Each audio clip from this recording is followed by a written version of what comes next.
رضي الله تعالى عنهما ذكرتا كنيسة رأيتها بالحبشة নবীজির দুই বিবি উম্মে হাবিবা উম্মে সালামা তারা দুইজন একটা গির্জা দেখলো হাবশায়। কোন দেশে ভাই? হাবশায়। গির্জাটার ভিতর দেখলো ফিহা তাসাবির, গির্জার ভিতর অনেকগুলো মূর্তি। ফাযাকারাতা লিন-নবী সাল্লাল্লাহু আলাইহি ওয়াসাল্লাম, ব্যাপারটা নবীজির জানাইলেন, ইয়া রাসূলুল্লাহ অবাক করা একটা দৃশ্য দেখলাম হাবশায়। দেখলাম কি একটা গির্জা, মানে ইবাদতখানা। গির্জা কি বলেন তো? ইবাদত, এক ধর্মের ইবাদতখানা। এই ইবাদতখানার নিচে হলো ওলিদের কবর, উপরে হলো ওলিদের মূর্তি। রাসূলুল্লাহ সাল্লাল্লাহু আলাইহি ওয়াসাল্লাম বললেন, ইন্না উলাইকা ইযা কানা ফীহিমুর রাজুলুস সালিহু ফামাতা বানাউ আলা কবরিহি মসজিদা। আয়েশা, উম্মে হাবিবা, উম্মে সালামা, এই মানুষগুলা হলো ওই মানুষ, তাদের মাঝে আল্লাহর কোন ওলি মারা গেছে, মারা যাওয়ার পর ওই অলিরে তারা যেখানে কবর দিছে, কবর দেওয়ার পর অলির কবর নিচে উপরে বানাইছে সেজদার স্থান, আর ওই সেজদার স্থানের মধ্যে অলিদের মূর্তি তারা বসায় দিছে। প্রিয় ভাইরা বলেন তো, নিচে কার কবর? অলি। বলেন কার কবর? অলি। তাহলে অলির বিরুদ্ধে আমরা না, উপরে বানাইছে সেজদার স্থান, এটার বিরুদ্ধে। আবার বানাইছে আল্লাহর ওলির মূর্তি, এটার বিরুদ্ধে। তাহলে বিষয়টা বুঝতে হবে। ইবনে শাইখুল হাদিস বলছিলেন শুধু একটা মূর্তির বিরুদ্ধে। কয়টা মূর্তির বিরুদ্ধে? আল্লাহর কি কুদরত, আল্লাহ এখন 90 ভাগ মূর্তি ভাঙার ব্যবস্থা করে দিয়েছে। ইবনে শাইখুল হাদিস উনি বলছিলেন একটা বলার কারণে ওনারে কতদিন ভিতরে রাখলো, শুধু একটা বলছিলেন, একটার বিরুদ্ধে 3টা বছর তার জীবন থেকে কেড়ে নিল। এখন আল্লাহ তাআলা কয় যে আমি যে কি চাই তোমরাও জানো না, তুমি চাও, সে চায়, অমুকে চায়, তমুকে চায়, আমি আল্লাহ যেটা চাই সেটাই হবে। ইবনে শাইখুল হাদিস মাত্র কয়টা বলছিল? আল্লাহ তাআলা প্রায় সবগুলা শেষ করে দিচ্ছে। এটা ভালো দিক, এটা ভালো দিক। মুসলমান দেশে মূর্তি না থাকা, এটা দেশের সব দিকে বরকতের কারণ, বরকতের কারণ। তাহলে নিচে আল্লাহর ওলির কবর, উপরে সেজদার স্থান, আবার ওটার ভিতরে মূর্তি।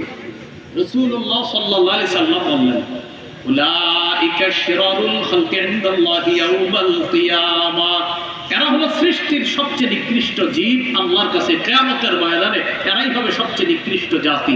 তাহলে বলেন তো, যারা আল্লাহর ওলিদের কবরকে কেন্দ্র করে সেজদার স্থান বানায়, তারা সবচেয়ে কি জাতি হবে? নিকৃষ্ট। এবার একটি হাদিস বলি আপনাদেরকে, রাসূল ইন্তেকালের 5 দিন আগের হাদিস। তাহলে বলেন তো, হাদিসের গুরুত্ব কম না অনেক বেশি?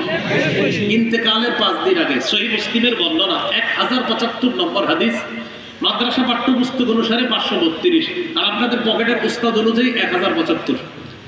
পকেটে উস্তাদ আছে একটা, এটা নিয়ে আমার সবাই চিপা গিয়ে মিলে গেল।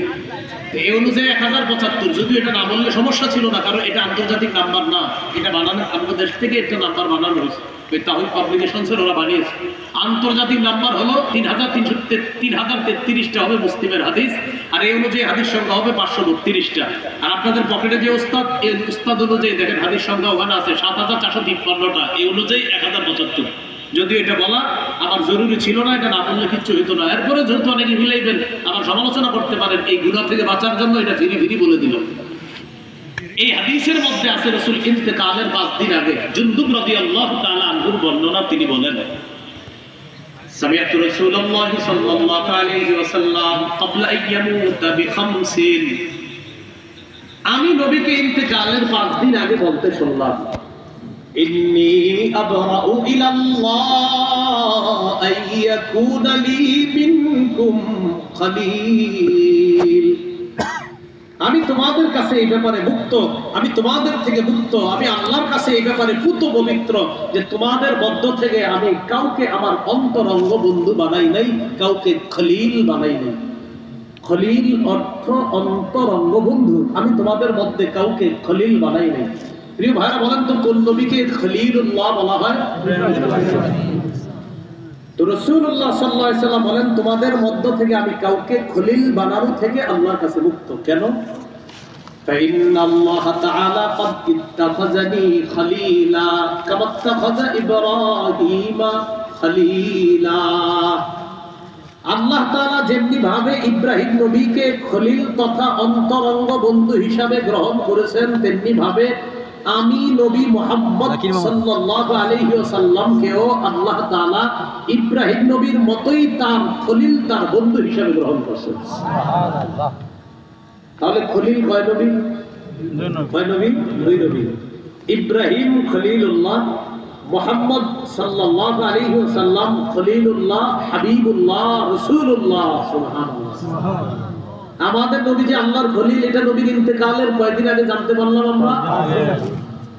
এবার শেষে কি বলে দেখেন, আলা ওয়া ইন্না মান কানা ক্বাবলাকুম ইত্তাখাযু কুবুর আমবিয়াইহিম ওয়া সালিহিহিম মাসাজিদা। শোনো, তোমাদের পূর্ববর্তী জাতি তাদের নবী আর ওলিদের কবরকে সিজদার স্থান বানিয়েছে। আলা ফালা তাত্তাখিজুল কুবুর মাসাজিদা আনহাকুম আন যালিকা। ও আমার উম্মত, তোমরা কবরকে সিজদার স্থান বানিও না, আমি নবী নিষেধ করে যাচ্ছি। বলেন তো নবীর এই নিষেধাজ্ঞাটা ইন্তেকালের কয়দিন আগে করে গেছে? গুরুত্ব সহকারে বলছে, তোমরা কবরকে সিজদার স্থান বানাও না।